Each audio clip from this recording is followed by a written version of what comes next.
Federal Bureau of Investigation o FBI sa nasod Amerika gipagula ang wanted poster ni Kingdom of Jesus Christ founder Pastor Apollo Quiboloy. Apan kampo ni Pastor Quiboloy nagtuo nga aduna kini kalabutan sa maabot nga eleksyon. Ani ang report ni Argil Relator.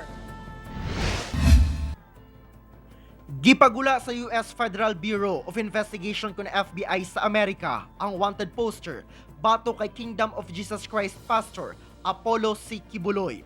Nakalati dinhi nga wanted si Pastor Quiboloy tungod sa iyang kalambigitan matud pa sa labor trafficking scheme pinaagi sa pagdala sa mga miyembro sa ilang simbahan ngadto sa Amerika gamit ang peking mga visa ug pagpugos matud pa sa mga miyembro nga mag-solicit og donasyon para sa bogus nga charity. Ang mga donasyon matud pa kay ginagamit alang sa pag-finance sa church operations ug magarbong lifestyle sa ilang leaders. Ang mga magmalampusong makasolicit kay ginapugos sa sham marriages o dili ba kakuhaan og peking student visa aron padayon yung makasolicit sa Amerika. Dugang sa FBI nga dunay mga babaeng gipang-recruit aron mahimong personal assistance ni Quiboloy nga mo'y mag-andam sa iyang pagkaon, maglimpyo sa iyang balay, magmasahe ug makipaghilawas matud pa kay Quiboloy isip night duty. November sa niaging tuig dihang girekomendang kasuhan si Pastor Quiboloy sa Federal Grand Jury sa United States District Court sa Central District sa California tungod sa conspiracy to engage in sex trafficking by force, fraud and coercion, and sex trafficking of children, conspiracy and bulk cash smuggling. Diin gipagula ang federal warrant aron siya arestuhon. Kung kinsa matud pa ang makahibalo sa impormasyon ni Pastor Quiboloy, mamahimong i-contact ang local FBI o pinakaduol nga American Embassy o konsulado.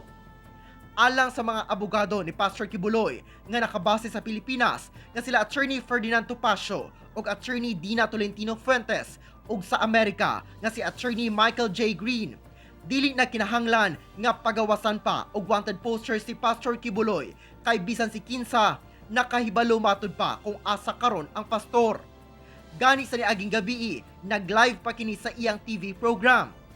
Gisuspetsahan sa kampo ni Pastor Quiboloy nga pagpanghilabot kini sa Amerika sa umaabot nga eleksyon sa Pilipinas tungod sa timing nga bisan November pa nagpagula og warrant of arrest base sa impormasyon sa FBI.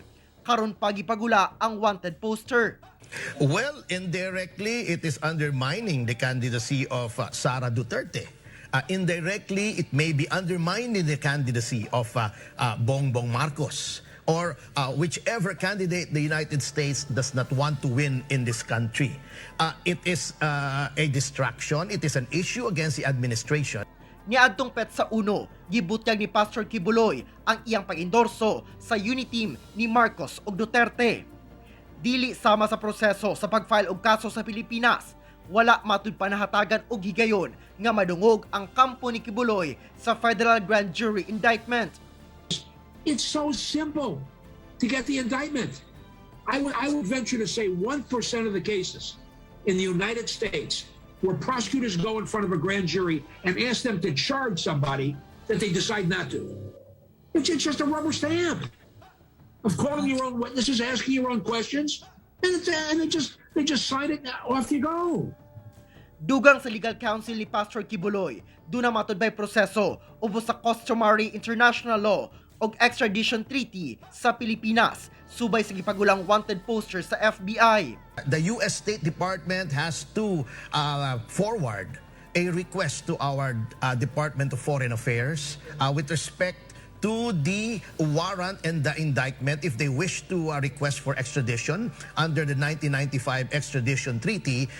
The DFA under the law is supposed to make a preliminary determination as to whether the request complies with the 1995 treaty and after which they will make an evaluation as to whether there is probable cause to file a petition for extradition before our domestic courts. Then sigurado ang mga legal counsel nga ma-acquit si Pastor Quiboloy sama sa nang kasong gibasura dinhi sa Pilipinas batok kaniya.